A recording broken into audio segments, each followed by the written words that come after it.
country and a time where a skinny black girl, descended from slaves and raised by a single mother, can dream of becoming president, only to find herself reciting for one. And yes, we are far from polished, far from pristine, but that doesn't mean we are striving to form a union that is perfect. We are striving to forge our union with purpose, to compose a country committed to all cultures, colors, characters, and conditions of man.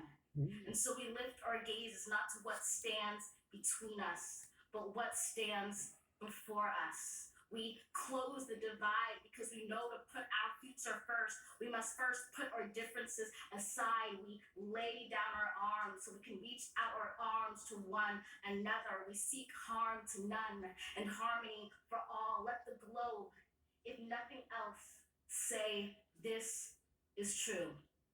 That even as we grieved, we grew, that even as we hurt, we hoped, that even as we tired, we tried, that we'll forever be tied together, victorious, not because we will never again know defeat, but because we will never again sow division.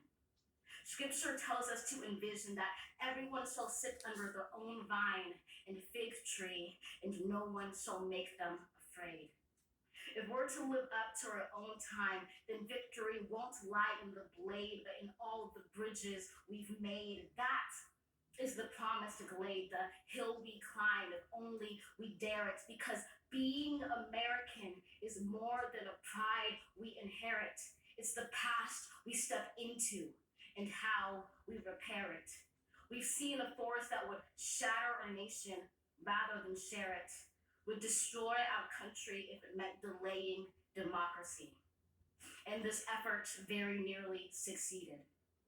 But while democracy can be periodically delayed, it can never be permanently defeated.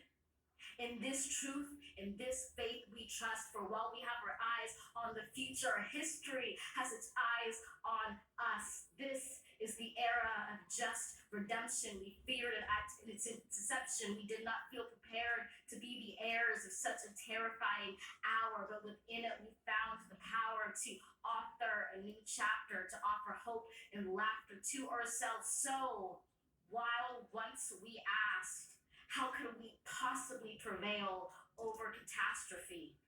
Now we assert, how could catastrophe possibly prevail over us?